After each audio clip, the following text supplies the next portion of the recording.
ban more XP laners, limit more of your heroes, because if all else fails, if you do ban all the XP laners, the Arlet's still available for Boots. Nothing much for Aura here, so they have to be very, very concerned, or they have to be very careful with what they ban in the XP. Well, the fact that they have a great roaming player in Onic as well with a wide hero pool, that's what makes it so difficult for Coach St. DeLucas to try and crack, right, the code of Onic that's so multifaceted here. We'll have to see though. Are they going to ban an EXP lane again? Or are they going to actually limit the mid laners?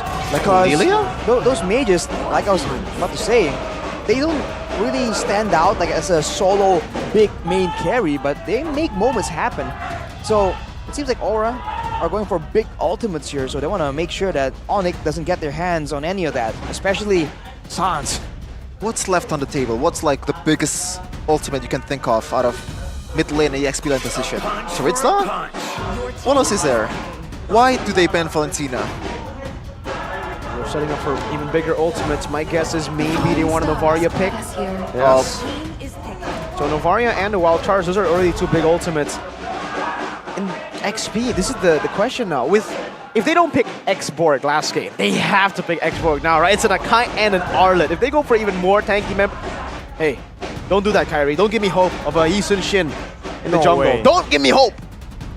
No way. So like Akai roam. Don't give me hope, man. Just don't. Don't give me hope. We haven't seen that in ages. There's no way. Don't give me hope. It can't be. Surely. Are we gonna see Yi Sun Shin? Oh, The swap. the Bring it back throwback. to Season 8. Kyrie will play mid. Now look at this guy, man. Ah, see, it gave me hope. It is a surprise. Come And on, then they there you pick go. away the X-Borg. Ah, just Aura. What do they go for now? And even the Lunox here for Sans. Wow. Now that's a bit concerning because Novaria, you can clear and you're supposed to avoid laning altogether. Lunox is almost the opposite. You can do a lot of damage right there.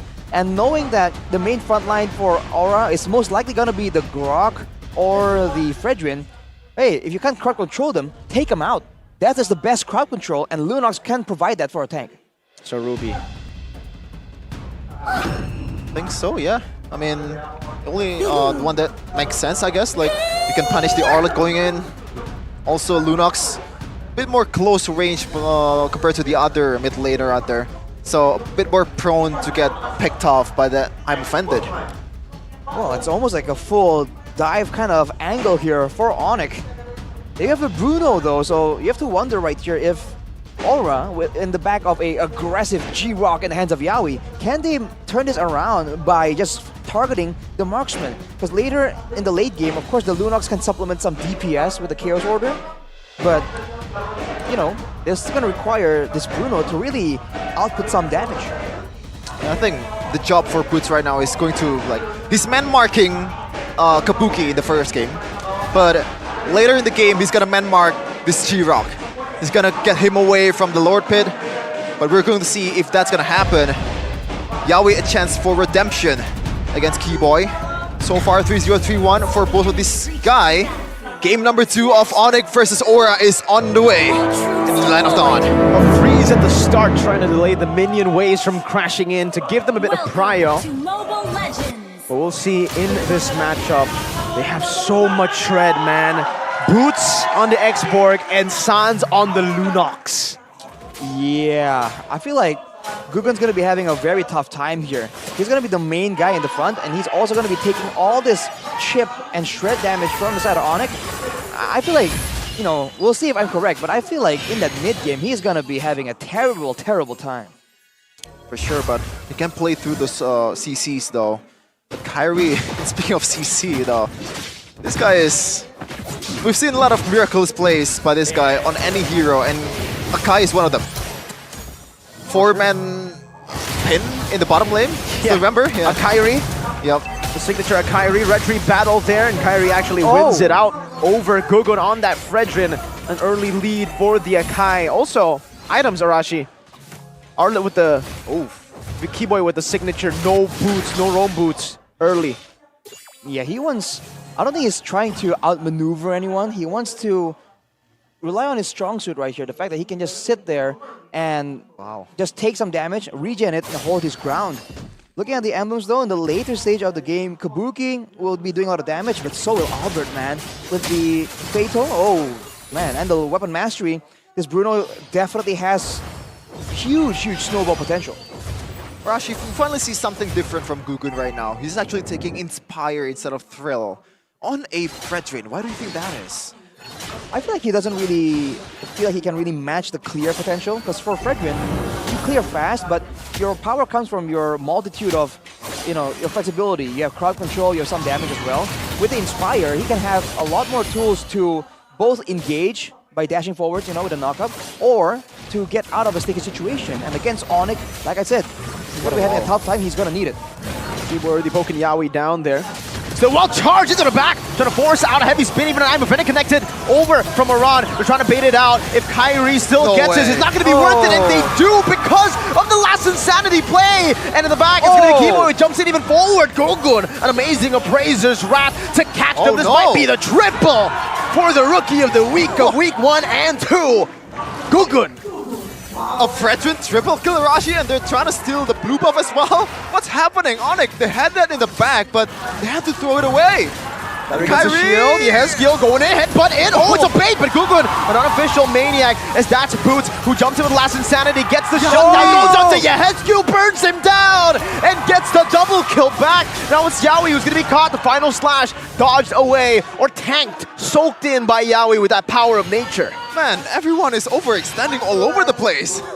Pure chaos there. Onic just forgetting that the lower the Fredrin is, the more you need to be careful. A low Fredrin is nothing to ignore at all. 4-1 Gugun right now. He has a chance to be a lot more aggressive, go for all these ganks, and start turning the pressure onto Kyrie instead. It's an opportunity they have with the great wave clear that Yehezkiel can provide with the Novaria, but we'll see if they can do it fast enough before Onic can respond. Already 8 kills in 4 minutes. This is what I expected in game number 1, but they played it so safely, so methodically. This one is like the true Onic versus Aura, the bloodbath that we were waiting for. Alright, we'll see who has the tempo in the next fight. In the 30 seconds, I feel like Aura will still want to try and do their thing, get full control over the objective. But now, in the side lane right here, Aran against a 2-kill Xborg. The lane was brutal enough without that. It's going to be even more because Boots has been very, very aggressive. So if he can get a lead, push Aran away from the get him low and get him to recall, then maybe Onic can get the prio towards the turtle instead.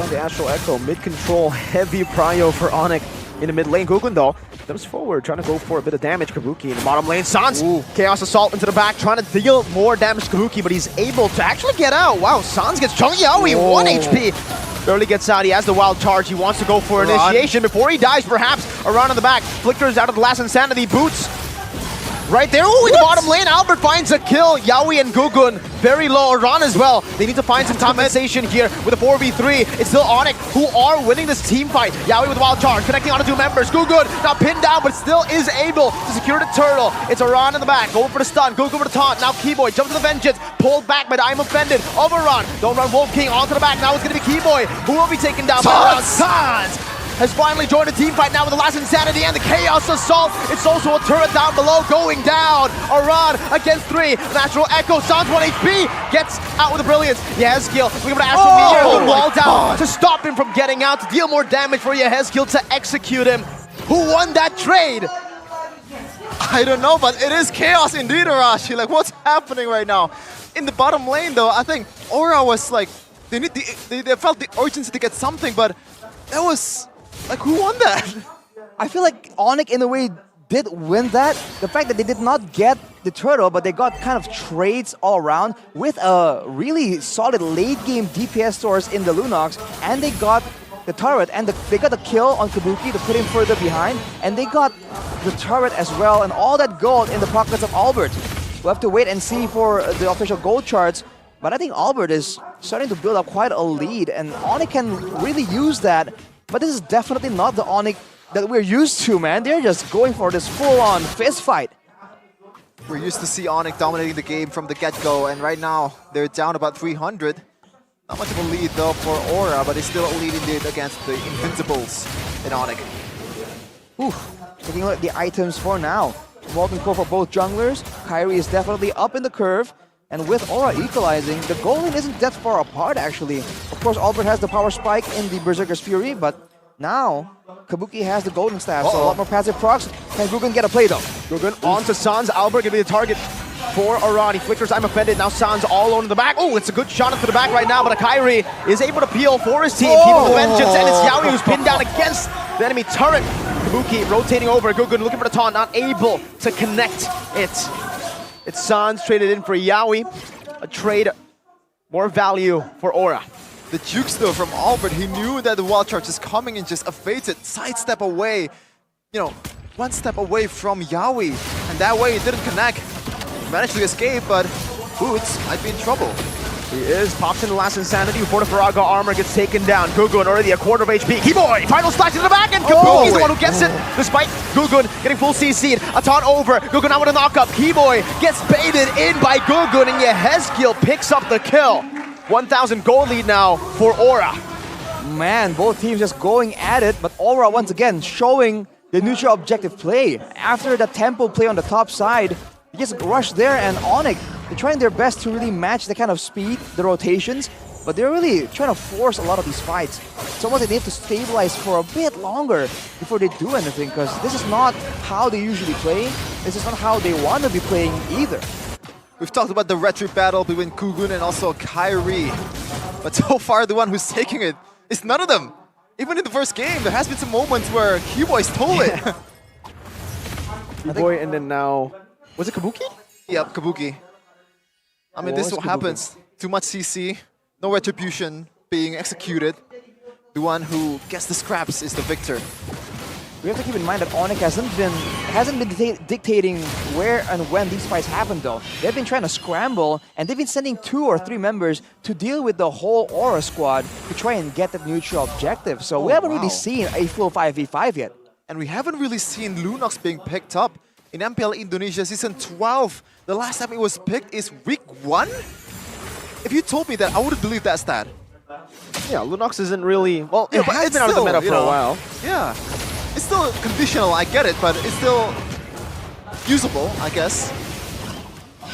For sure, I mean, against tanks in particular, against Aura that's very frontline heavy, and we've seen earlier, the fact that they play so straightforward, front to backs or pickoffs only, the Lunox does have value, and there's a great outplay potential available for Sans.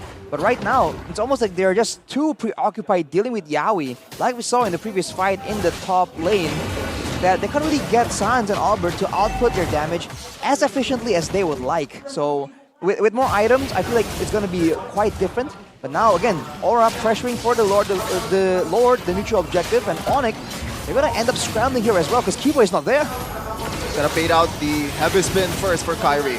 Oh, Faraga armor already gonna be taken out here. Wild charge not connecting, a good snipe down. Sans slow. Aura finds the killing spree through the minion waves. Now it's Kyrie who's looking for the steal. Gugun, no way. Appraiser's Rat, Retribution, Yawi also in the front trying to zone them away.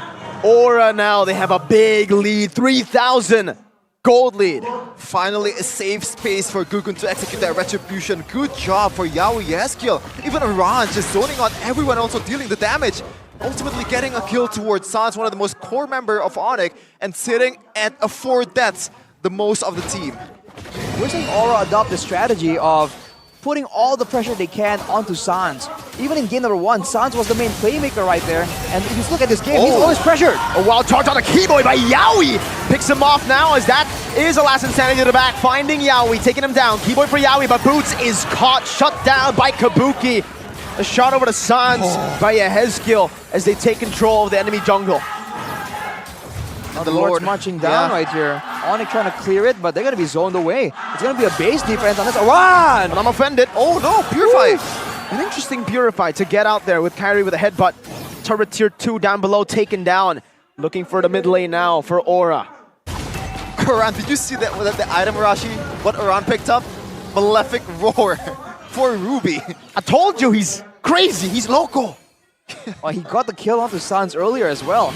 And I was saying again and again, Sans 2-4-4, despite having a bit of a lead in the early game, he's just not that flexible of a hero, no crowd control, no real playmaking tools. He's forced to wait for the right moment, and Aura keeps going and targeting him whenever they see him using the Astral Echo. But this is something that Onic need to try and find a way around, because otherwise, just Albert, it's going to be so difficult for him to try and output all that damage, despite having all these items, unless he has some coverage. Yep, and Boots is supposed to be that one.